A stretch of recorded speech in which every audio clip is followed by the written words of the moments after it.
So tengok kesan perubahan dia yang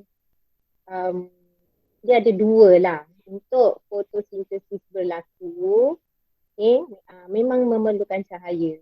Terutamanya dalam peringkat pertama dia tu, proses yang pertama dia ialah apa? Proses tindak balas Bersandarkan cahaya. bersandarkan cahaya. So, yang itu memang memerlukan cahaya. Kemudian habis saja proses tindak balas bersandarkan cahaya, iaitu yang berlaku dekat dalam thallophite, dalam granum tu, dia akan keluar. Bahan tu keluar daripada struktur grana tu dan masuk ke dalam stroma. Kalau ada thallophite, NADPH dengan ATP akan keluar ke stroma. So ini ialah grana-grana dia lah. Keluar untuk tindak balas tidak bersandarkan cahaya. Yang tu tak pakai cahaya. Tapi kalau ada cahaya waktu siang, cahaya tu tak mengganggu dia lah. Dia cuma tak guna saja. Okay. So dari segi cahaya ni, dia ada dua. Satu keamatan cahaya, satu lagi warna cahaya tu. Keamatan cahaya maksudnya apa? Cerahnya. Keamatan cahaya ni jumlah cahaya yang diterima. Okay, kalau kita belajar ni dah belajar viscosity ke belum? Tumbuhan dalam air, keamatan cahaya dia rendah sebab dia duduk dalam air kan. So maksudnya jumlah cahaya yang diterima. Satu lagi dari segi warna cahaya ni. Okay. Cahaya bermaksud bukan cahaya matahari sahaja. Kalau cahaya lampu pun boleh membolehkan fotosintesis itu berlaku. Okey. So bukan cahaya matahari sahaja. So kadar fotosintesis bagi tumbuhan adalah berbeza sepanjang hari. Kenapa sepanjang hari? Kadar ni maksudnya tinggi rendah dia. Ini tinggi rendah iaitu banyak mana fotosintesis itu berlaku. Berbeza dalam masa sehari tu.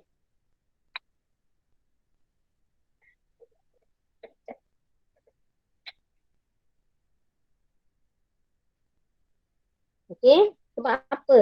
Sebab dia, kita lah terutamanya kan, kita punya hari bermula dengan waktu pagi, katalah waktu pagi, waktu pukul 6 pagi.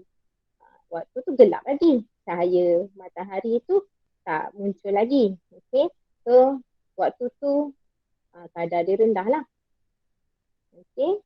Kemudian makin makin siang tu matahari makin banyak. So kadar dia akan meningkat. Jadi kadar tu berbeza. Kerana bukan sahaja dipengaruhi oleh keamatan cahaya, satu lagi keamatan cahaya, satu lagi dipengaruhi oleh warna cahaya yang ada. Okay, cahaya matahari ni boleh dipecahkan kepada 7 warna. 7 spektrum cahaya. Kita tahu warna-warna pelangi tu warna spektrum cahaya kan yang diserakkan, dipecahkan. Okay. Jadi spektrum cahaya dengan susunan tertib ungu, indigo, biru, hijau, kuning, jingga dan merah. So warna-warna ni dia berbeza sebab dia punya panjang gelombang cahaya yang panjang gelombang yang berlainan. Mungkin awak ada belajar dekat fizik. So apply lah benda yang sama. Ada belajar tak sekarang ni? Belajar tahun lepas. Boleh lepas cikgu. So ada knowledge kat situ tentang spektrum cahaya atau dari segi gelombang dia. So kadar fotosintesis paling tinggi adalah pada panjang gelombang cahaya merah dan biru. Cahaya merah dengan cahaya biru ni akan meningkatkan kadar fotosintesis. Fotosintesis berlaku paling banyak dalam cahaya merah ataupun cahaya biru. So gelombang cahaya merah diserap oleh pigmen klorofil, manakala gelombang cahaya biru pula diserap oleh ini satu pigmen lain iaitu carotenoid. Okay, carotenoid.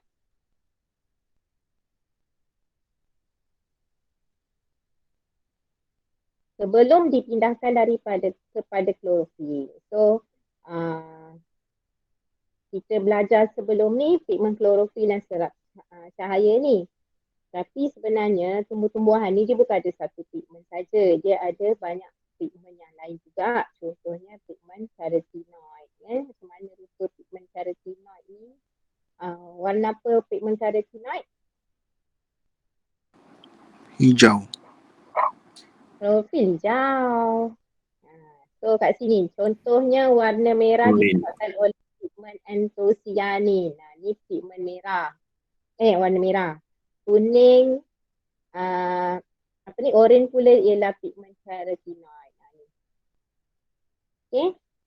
So kalau kita makan buah orange, kan yang kata elok makan kaya dengan pigmen, kaya dengan carotenoid. Maksudnya dalam orange tu, yang orange tu sebab ada carotenoid lah. Tomato, lobak, kan tu semua warna-warna yang banyak carotenoid. Kalau makan brokoli tu, itu hijau kan. So maksudnya dia ada banyak klorofil. Okay, so carotenoid ni juga menyerap cahaya. Tapi awak kena ingat lah ni. Kena ingat. Cahaya apa yang diserap oleh carotenoid? Cahaya apa yang diserap oleh klorofil? So, walaupun daun yang mengandungi klorofil selalu dikaitkan dengan warna hijau, namun sebenarnya warna hijau ni dia dipantulkan. Kita nampak warna daun tu hijau kat mata kita sebab benda warna hijau tu tak diserap sebenarnya oleh bukan warna hijau tu dipantulkan. Okay, warna hijau itu dipantulkan oleh pigmen klorofil menyebabkan kita ni melihat warna hijau tersebut. Okay, manakala warna merah dan warna biru ni telah diserap. Okay, so ada bioinfo kat bawah tu. Kalau musim luruh, daun musim luruh ni tak ada dekat Malaysia lah kan. Okay, dekat negara yang 4 musim, dia punya daun dia tu, kita panggil autumn kan. Waktu autumn tu, daun dia berubah warna kuning, hingga merah, perang. Semasa musim luruh, tempoh siang berubah menjadi lebih pendek, suhu jadi rendah. Okay, so kalau suhu rendah ni semua akan mempengaruhi lah kadar fotosintesis. Okay, daun akan berhenti dari menjalankan fotosintesis.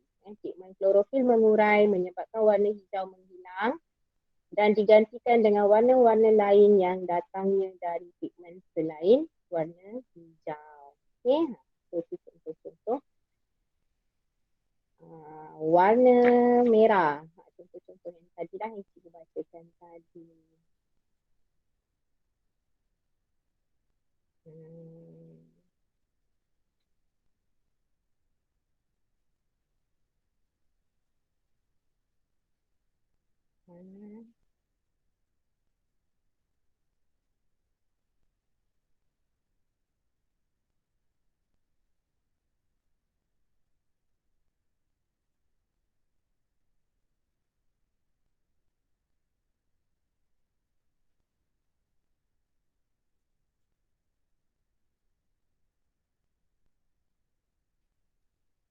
Okay.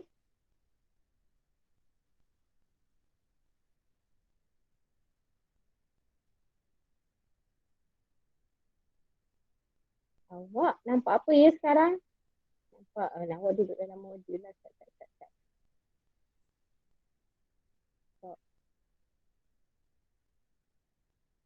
Sekarang kita nak share saja je, nak tunjuk contoh.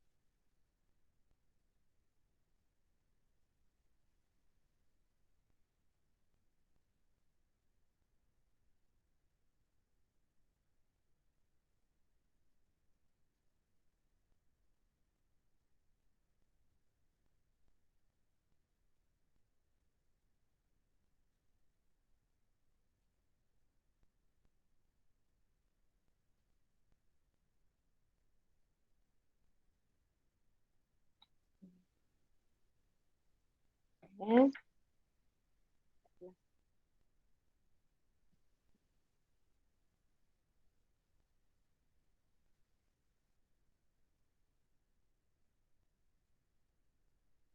Okey, so tengok uji minda 17.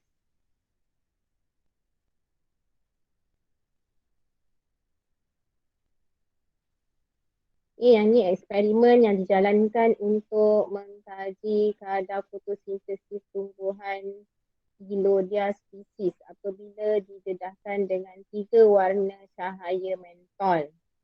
Okay, susunan radar yang digunakan adalah seperti berikut. Jadi yang ni boleh dijalankan dalam makmal. Okay. Kita nak uji kadar fotosintesis apabila didedahkan dengan 3 warna cahaya. Selalu kita buat kadar fotosintesis ikut keamatan cahaya, tapi ini dari segi warna cahaya tu. Okay. So graf di bawah menunjukkan kadar fotosintesis pada 3 cahaya berbeza yang diserap oleh klorofil Gilodia spesies. Okay, Gilodia ni nama tumbuhan ni lah. Okay, nyatakan 3 pemboleh ubah dalam eksperimen ini. So apakah pemboleh ubah manipulasi yang dimanipulasi? Warna cahaya. Okay, kali ni kita bukan buat keamatan tapi kita manipulasi dari segi warna cahaya. Yang bergerak balas ialah Kadar fotosintesis. okay, good. Kadar fotosintesis dan pemboleh ubah yang dimalakan. Tetapkan apa? Tumbuhan dia. Iaitu spesies tumbuhan tu Gilodia spesies. Okay. Dan satu lagi, natrium hidrogen karbonat ni, ini untuk bekalkan karbon dioksida. Jadi kita boleh tetapkan kepekatan natrium hidrogen tu ataupun kepekatan karbon dioksidanya.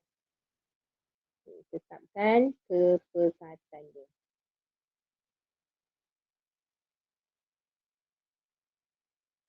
Natrium hidrogen karbonat. Okey, next. Terangkan kesan warna cahaya terhadap peringkat tindak balas. Ini contoh soalan ni. Soalan esei lah. Sebab ada 9, 10, 9 point. So, macam mana kita nak terangkan kesan warna cahaya terhadap peringkat tindak balas bersandarkan cahaya dan juga kadar fotosintesis. Jadi, kesan warna tu pada tindak balas bersandarkan cahaya. Dan seterusnya keseluruhannya iaitu kadar fotosintesis yang berlaku pada Gilodia spesies tadi. Okey, yang pertama kadar fotosintesis bagi Gilodia spesies yang didedahkan dengan warna ungu dan merah adalah tinggi. Manakala yang didedahkan dengan warna hijau pula adalah rendah. Jadi kalau kita guna 3 lampu, ungu, merah dan hijau. Okey, kadar fotosintesis dulu kita kena mention. Untuk warna ungu dan merah lebih tinggi. Warna hijau lebih rendah. Okey, kerana apa?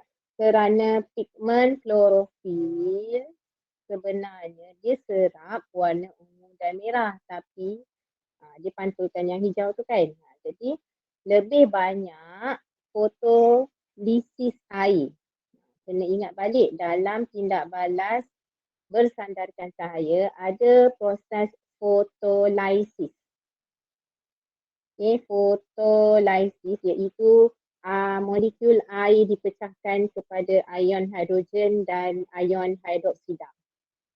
So maksudnya banyak cahaya bekalkan, banyak cahaya ungu dibekalkan, fotolisis air pun lebih banyak berlaku. Itu poin yang ketiga. Okay, yang keempat, lebih banyak kumpulan hidroksil ni ialah daripada ion hidroksida OH. Kumpulan hidroksida dan atom hidrogen dihasilkan. Buku bio ni kadang-kadang dia guna perkataan hidroksil, kadang-kadang hidroksida. Tapi benda yang sama sebenarnya. Okay.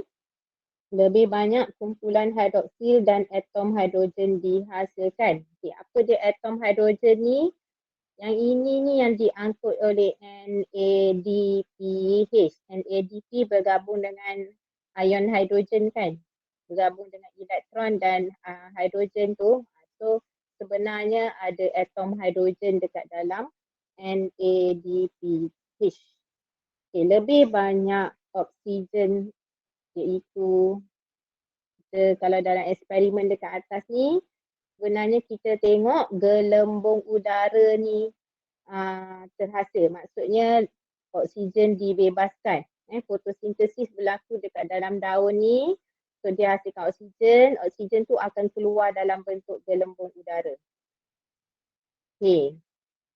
Manakala pigmen klorofil akan memantulkan lebih banyak cahaya hijau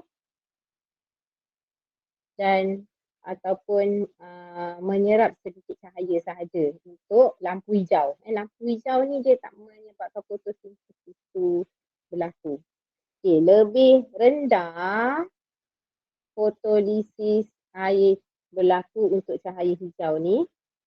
Lebih rendah kumpulan hidroksil dan atom hidrogen dihasilkan dan sedikit oksigen dan ATP dihasilkan. Okay, so macam kalau kita diberi soalan esei macam ni, macam mana kita nak terangkan kadar tindak balas bersandarkan cahaya dan kadar fotosintesis apabila kita dibekalkan dengan 3 jenis warna cahaya. So contohnya P1 sampai P5. P1 sampai P5 tu kita terangkan tentang apa ni? Ada fotosintesis yang tinggi. Pada warna ungu dan warna merah. Okay. So 5 poin lagi kat sini, 4 poin lagi ni awak cerita tentang warna hijau yang memberi kesan kadar fotosintesis yang rendah. Okey. So kadar tindak balas bersandarkan cahaya kita respon dekat fotolisis air ni. Ini menunjukkan awak menjawab tentang kadar tindak balas bersandarkan cahaya. Alright, titik pampasan pula. Cikgu saya nak tanya. Hello cikgu? Ya. Saya nak tanya dekat graf yang dia bagi tu apa nilai 400, 500, 600, 700? Mana? Gelombang kot, gelombang cahaya. Gelombang. Kalau gelombang saya rasa dia punya apa? Susunan cahaya tu salah cikgu. Setahu saya merah dia dalam 400 macam tu. Merah bukan 700. Okey, dia terbalik label kot kan? Ya. Okey, boleh betulkan. Sekejap ya.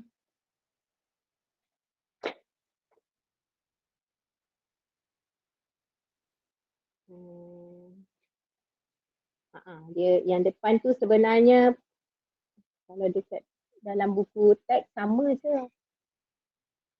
Cuba tengok dalam buku teks.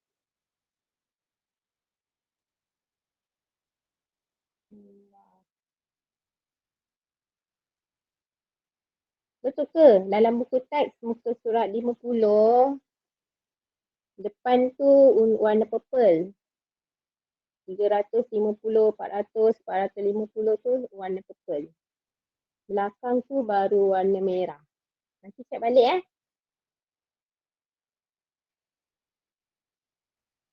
gelombang cahaya tu. Okey. Hello? Ya. Dia senyap sunyi macam cikgu seseorang je ni. Okey. Dengar kan? Cikgu, suara Dengar. Dengar Dengar. tak sangat. Apa dia? Suara cikgu slow macam timbul tenggelam. Ini ke? Cikgu tak ada Sekejap, apa-apa. slow sekejap. Cikgu nanti tu tak apalah. Saya rasa saya tersilap lah. Saya tersilap baca. Okey, tak apa. Cikgu pun baru nak alert kat situ. Okey. Yang lain boleh dengar? Boleh. Okey. So, kita nak sambung dengan perbandingan antara fotosintesis dengan respirasi sel tumbuhan. Yang ni dia duduk dalam tajuk titik pampasan. Nanti kita explain apa dia titik pampasan ni. Sebelum kita tengok titik pampasan, kita nak tengok perbandingan ni. Okay, bagi tumbuhan, kita kena sentiasa ingat tumbuhan ni bukannya waktu siang dia jalankan fotosintesis saja. Tak. Okay. Dia ada dua proses berlaku serentak dalam tumbuhan tu. Okay, iaitu fotosintesis dan juga respirasi. Okay, jadi kalau waktu siang dua ni berlaku serentak, tapi kalau waktu malam disebabkan cahaya kurang kan, dah gelap, kita kalau dalam keadaan normal lah, janganlah bekaskan lampu kat dia punya kita. Okay? So dalam keadaan yang natural, tak ada cahaya, maka fotosintesis ni tidak berlaku lah pada waktu malam. Okay? Tapi bagi respirasi, sebab tumbuhan ni macam manusia juga, macam haiwan juga, dia hidup. Jadi dia memang kena melakukan proses respirasi sel sepanjang masa. Okay. So, tuliskan persamaan perkataan bagi kedua-dua proses berikut. Okay, persamaan dari untuk fotosintesis ialah air, Karbon. karbon dioksida, dengan cahaya, tenaga cahaya, klorofil. Ni ada anak panah kat sini.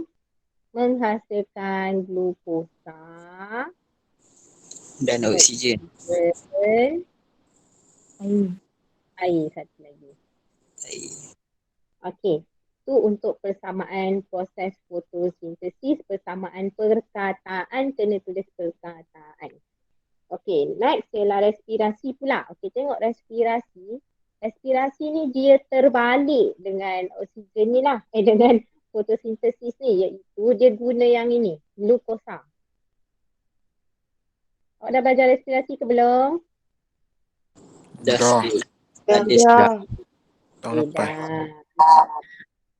Okay, glukosa tambah oksigen. Nampak? Glukosa dan oksigen ni duduk kat depan kali ni. Okay. Menghasilkan tenaga. Ni anak panah. Tulisan cikgu memang Masya Allah. Okay. Karbon dioksida.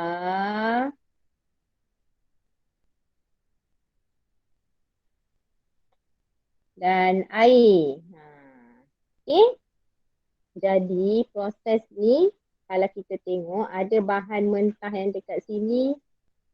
Dalam fotosintesis ni, bahan mentah dia untuk fotosintesis adalah akan jadi produk untuk glukosa, merupakan produk kepada proses respirasi. Susah pula respirasi.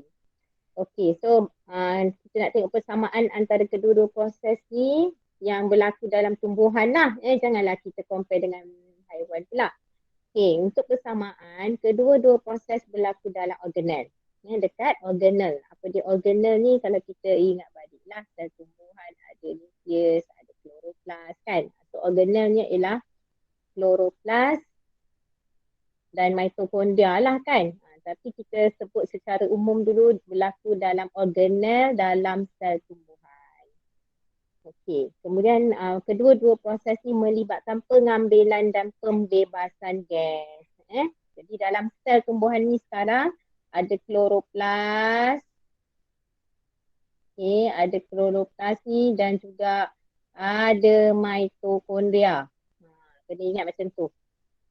Okey, so berlaku dua-dua proses dalam organel sel tumbuhan. Okey, mungkin banyak persamaan lain, mungkin ada persamaan lain. Okey, kadang-kadang kita kena fikir sikit lah. Okey, so untuk setakat ni kita ambil yang ni dulu.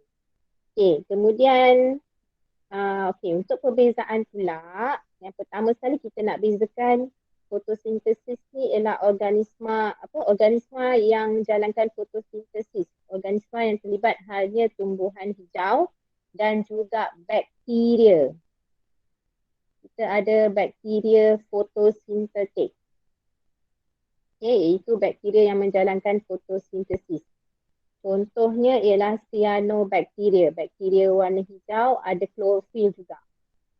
Cyanobacteria yang duduk dalam air, dia aquatic bakteria. So, fotosintesis dijalankan oleh tumbuhan hijau dan juga bakteria fotosintetik. Manakala respirasi dijalankan oleh semua organisma hidup. Okey, itu dari segi perbezaan yang pertama. So, perbezaan dalam soalan esei awak boleh bagi, kena bezakan aspek yang sama. Aspek yang sama, satu laki, satu perempuan, macam tu kan. Jangan aspek yang berbeza. So kat sini nilai dia satu markah. Satu bracket ni, kiri kanan ni satu markah sahaja. Satu tik, satu markah. Bukan satu markah, jadi dua dah. Dia tak satu aspek perbezaan tu satu markah. Okey, yang kedua, hanya berlaku di dalam sel yang mengandungi klorofil untuk fotosintesis. Kalau sel tu tak ada klorofil, macam sel epidermis, maka tak adalah fotosintesis kat situ. Okey. Manakala respirasi berlaku di dalam semua sel bagi organisma hidup. Okey, D3 berlaku proses, kat sini nampak tak? Katabolisme, maksudnya lawan dia apa? Berlaku Anabolisme. Anabolisme. proses anabolisme. Anabolism, iaitu mensintesiskan glukosa. Anabolism iaitu mensintesis glukosa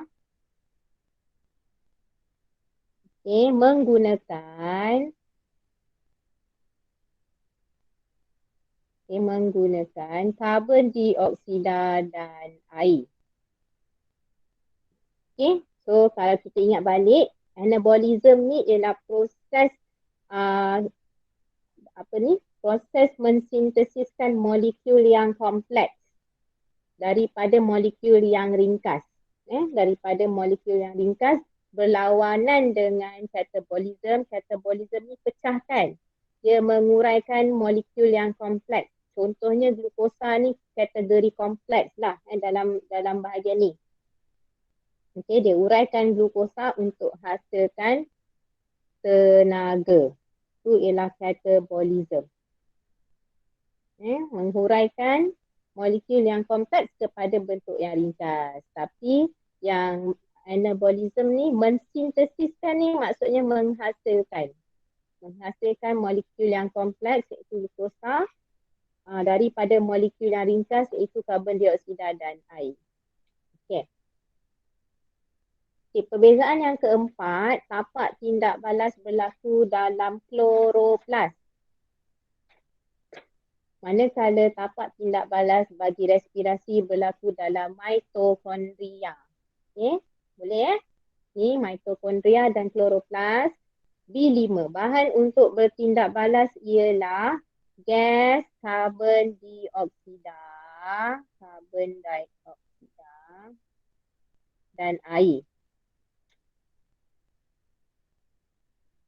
Bahan untuk bertindak balas bagi respirasi ialah oksigen. Proses respirasi, bahan mentah dia lah yang ni. Bahan mentah dia ialah oksigen dan glukosa. Kemudian fotosintesis menghasilkan hasil utama dia ialah glukosa. Tapi respirasi ni dia hasilkan tenaga. Hasil utama dia. Respirasi berlaku sebab kita nakkan tenaga. Tenaga yang ATP tu satu dan juga secara tak langsung tenaga untuk kita hidup lah kan. Bila sel-sel kita hidup maksudnya manusia dan haiwan tu boleh hidup lah. Okey, hasil sampingan lain pula ialah gas oksigen dan air. Ini hasil sampingan, ada beza hasil utama dengan hasil sampingan. Okey, manakala untuk respirasi hasil sampingan dia ialah karbon dioksida dan air juga. Okey. B8, tenaga cahaya yang diserap telah ditukarkan kepada tenaga apa? tenaga kimia. Betul. Manakala tenaga kimia untuk respirasi makanan kita tu, glukosa tu tenaga kimia ditukarkan kepada bentuk ATP dan HB. Next. Tindak balas ini memerlukan cahaya. Ini senanglah kan? Tindak balas ini tidak memerlukan cahaya untuk respirasi. Titik pampasan. Titik pampasan, awak ada subjek apa lepas ni? Admat. Admin. Okey, memang tak boleh sambung ni panjang. Jadi stop kat sini lah jawabnya. Sorry ya. Esok kita sambung dengan titik pampasan dan kalau sempat bab 3. Boleh? Boleh. Okey, so print lah siap-siap bab 3 tu isi kehadiran hari ni. Itu saja. Okay, thank you. Terima kasih cikgu. Terima kasih cikgu. Terima kasih cikgu. Terima kasih cikgu. Terima kasih cikgu.